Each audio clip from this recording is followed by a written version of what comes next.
ಇವತ್ತೇನು ಇಂಟೆಕ್ಸ್ ಇಂದ ಬಹಳ ದೊಡ್ಡ ಮಟ್ಟದ ಒಂದು ಎಕ್ಸಿಬಿಷನ್ ನಡೀತಾ ಇದೆ. ಇದು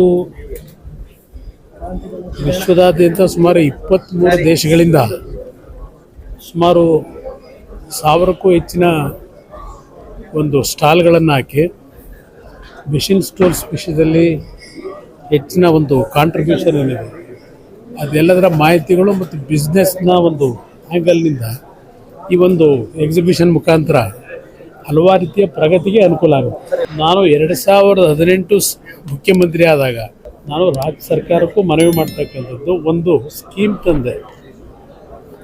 ಯಾರು ಬಡವರು ಸಾಲ ತಗೊಂಡಿದ್ದಾರೆ ಪ್ರೈವೇಟ್ನಲ್ಲಿ ಅಂಥವ್ರಿಗೆ ಸಾಲ ಮುಕ್ತರು ಮಾಡಬೇಕು ಅಂತಲೇ, ಋಣಮುಕ್ತರು ಮಾಡಬೇಕು ಅಂತಲೇ ಒಂದು ಬಿಲ್ ತಂದೆ. ನನ್ನ ಸರ್ಕಾರ ಹೋಯ್ತು, ಬಿಲ್ಲನ್ನು ಕಸದ ಬುಟ್ಟಿಗೆ ಹಾಕಿದ್ರು. ಅದಷ್ಟೇ ಅಲ್ಲ, ಸಾಲ ತೆಗೆದುಕೊಂಡಂಥವ್ರು ಸಾಲ ತೀರಿಸ್ಲಿಕ್ಕೆ ಆಗದೆ ಇರತಕ್ಕಂಥ ಪರಿಸ್ಥಿತಿನಲ್ಲಿ ಅದಕ್ಕೆ ಏನು ಪರ್ಯಾಯ ಅಂತಕ್ಕಂಥದ್ದಕ್ಕೆ ಕೇರಳ ರಾಜ್ಯದಲ್ಲಿ ಅಲ್ಲಿಯ ಸರ್ಕಾರ ಒಂದು ಕಮಿಷನ್ನ ರಚನೆ ಮಾಡಿದ್ದಾರೆ. ಅಲ್ಲಿಯ ಒಂದು ಮಾಹಿತಿಗಳನ್ನು ಪಡೀಲಿಕ್ಕೆ ಅವತ್ತಿನ ನಮ್ಮ ಕೋಆಪರೇಟಿವ್ ಮಿನಿಸ್ಟರ್ ಬಂಡಪ್ಪ ಅವ್ರನ್ನ ಅಲ್ಲಿ ಕಳಿಸಿ ಎಲ್ಲ ರೀತಿಯ ಮಾಹಿತಿಗಳನ್ನು ನಾವು ಇಲ್ಲಿ ನಮ್ಮ ರಾಜ್ಯದಲ್ಲಿ ಯಾವ ರೀತಿ ಇಂಪ್ಲಿಮೆಂಟ್ ಮಾಡಬೇಕು ಅಂತಕ್ಕಂಥದ್ದಕ್ಕೆ ತೀರ್ಮಾನ ತೆಗೆದುಕೊಂಡಿದ್ದೆ. ಆದರೆ ಮುಂದೆ ಬಂದಂಥ ಸರ್ಕಾರಗಳು ಇದು ಯಾವುದ್ರ ಬಗ್ಗೆಯೂ ಗಮನ ಕೊಟ್ಟಿಲ್ಲ.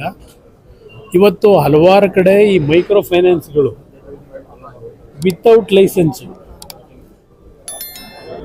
ಲೈಸೆನ್ಸ್ಗಳನ್ನು ಪಡೆದೆ ಇವತ್ತೇನು ಇಲ್ಲೀಗಲಿ ಈ ರೀತಿಯ ಒಂದು ಸಾಲ ಕೊಡ್ತಕ್ಕಂಥ ಒಂದು ವ್ಯವಸ್ಥೆಗಳು ಇಟ್ಕೊಂಡು ಹಲವಾರು ರೀತಿಯ ಹಿಂಸೆಗಳನ್ನು ಕೊಟ್ಟು ಇವತ್ತು ಸಾಲ ಪಡೆದಂಥವ್ರು ಸಾಲ ತೀರಿಸ್ಲಿಕ್ಕಾಗದೆ ಅವರ ಹಿಂಸೆ ತಡಿಲಾರದೆ ಸಾವು ನೋವಿಗೆ ಒಳಗಾಗ್ತಾ ಇರತಕ್ಕಂಥ ಆತ್ಮಹತ್ಯೆ ಮಾಡ್ಕೊಳ್ತಕ್ಕಂಥದ್ದು ಏನು ನಡೀತಾ ಇದೆ. ಸರ್ಕಾರಕ್ಕೆ ಈಗಲೂ ಹೇಳ್ತೇನೆ, ತಕ್ಷಣ ಇದರ ಬಗ್ಗೆ ಎಷ್ಟು ದಿನ ಆಯ್ತು ಈಗಾಗಲೇ ಇದರ ಬಗ್ಗೆ ಬಂದು ಚಾಮರಾಜನಗರದಲ್ಲಿ ಮುಖ್ಯಮಂತ್ರಿಗಳು ಹೇಳ್ತಾರೆ, ನಾನು 28 ಬಾರಿನೋ 30 ಬಾರಿನೋ ಚಾಮರಾಜನಗರ ಭೇಟಿ ಕೊಟ್ಟೆ, ಚಾಮರಾಜನಗರಕ್ಕೆ ಭೇಟಿ ಕೊಟ್ಟ ತಕ್ಷಣ ಅಧಿಕಾರ ಹೋಗುತ್ತೆ ಅಂತಾರೆ, ನಾನು ಇನ್ನೂ ಗಟ್ಟಿಯಾಗಿದ್ದೀನಿ ಅಂತ ಹೇಳಿ. ನೀವೇನೋ ಗಟ್ಟಿಯಾಗಿದ್ದೀರಿ, ಆದರೆ ನಿಮ್ಮನ್ನ ಜಾಗದಲ್ಲಿ ಕೂರಿಸಿರೋ ಜನ ಇವತ್ತೇನಾಗಿದ್ದಾರೆ, ಅವರು ಗಟ್ಟಿ ಮಾಡಲಿಕ್ಕೆ ಏನು ಮಾಡಿದ್ದೀರಿ? ಇದು ಪ್ರಶ್ನೆ ಇಲ್ಲಿರೋದು.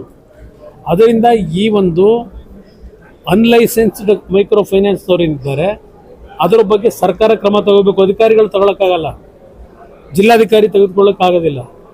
ಇಲ್ಲಿ ಸರ್ಕಾರ ಇದರ ಬಗ್ಗೆ ಅತ್ಯಂತ ಕಠಿಣವಾದಂಥ ಕೆಲವು ನಿರ್ಧಾರ ತೆಗೆದುಕೋಬೇಕು. ಅದಕ್ಕೆ ಸರ್ಕಾರಕ್ಕೆ ನಾನು ಆಗ್ರಹ ಮಾಡ್ತೀನಿ. ಈ ರಾಜ್ಯದಲ್ಲಿ ಹೋಮ್ ಮಿನಿಸ್ಟರ್ ಇದ್ದಾರಾ? ಈ ರಾಜ್ಯದಲ್ಲಿ ಹೋಮ್ ಮಿನಿಸ್ಟರ್ ಇದ್ದಾರೆ ಅಂತ ನೀವೇನಾದ್ರೂ ಅನ್ಕೊಂಡಿದ್ದೀರಾ? ಏನು ನಡೀತಿದೆ ರಾಜ್ಯದಲ್ಲಿ? ಏನಾದ್ರು ಒಂದು ಸೆಕ್ಯೂರಿಟಿ ಅನ್ನೋದಿದೆಯಾ? ಬೆಳಗಿನ ಸಂದರ್ಭದಲ್ಲೇ ನೀವು ಬ್ಯಾಂಕ್ಗಳಿಗೆ ನುಗ್ಗೋದು, ATMನಲ್ಲಿ ದುಡ್ಡು ಇಡಕ್ಕೆ ಹೋದಂತ ತೆಗೆದುಕೊಂಡು ಆರಾಮಾಗಿ ಸಿನಿಮಾದಲ್ಲಿ ಶೂಟಿಂಗ್ ಮಾಡ್ತಾರಲ್ಲ, ಆ ರೀತಿ ಹಣ ತಗೊಂಡು ಹೋಗ್ತಿರತಕ್ಕಂಥ ದೃಶ್ಯ ನೀವು ತೋರಿಸ್ತೀರಿ ಟಿವಿಗಳಲ್ಲಿ. ಅದು ರಾಜಾರೋಷವಾಗಿ ಇವತ್ತು ಈ ರೀತಿಯ ಒಂದು ವಾತಾವರಣ ಏನೊಂದು ನಡೀತಾ ಇದೆ. ಯಾರಿಗಾದ್ರೂ ಭಯ ಭಕ್ತಿ ಇದೆಯಾ? ಇಂಥ ಒಂದು ಪ್ರಕರಣಗಳು ನಡೀತಾ ಇದ್ರು ನನಗೇನು ಸಂಬಂಧ ಇಲ್ಲ ಅಂತ ಹೋಮ್ ಮಿನಿಸ್ಟರ್ ಹೇಳಿದ್ರೆ, ನಾವು ಇದು ಇಲ್ಲಿಗಲ್ ವೇನಲ್ಲಿ ಮೈಕ್ರೋ ಫೈನಾನ್ಸ್ ಮಾಡಲಿಕ್ಕೆ ಯಾರು ಪವರ್ ಕೊಟ್ಟಿರೋರು? ಸರ್ಕಾರ ಕೊಟ್ಟಿದ್ದೀರಾ ನೀವು? ಇಲ್ಲಿಗಲ್ ಮೈಕ್ರೋ ಫೈನಾನ್ಸ್ ನಡೆಸಿ ಅಂತ ಹೇಳಿ ಏನು ಬೇಕಾದರೂ ಮಾಡ್ಬೋದು ಅಂತ ಇದೆಯಾ?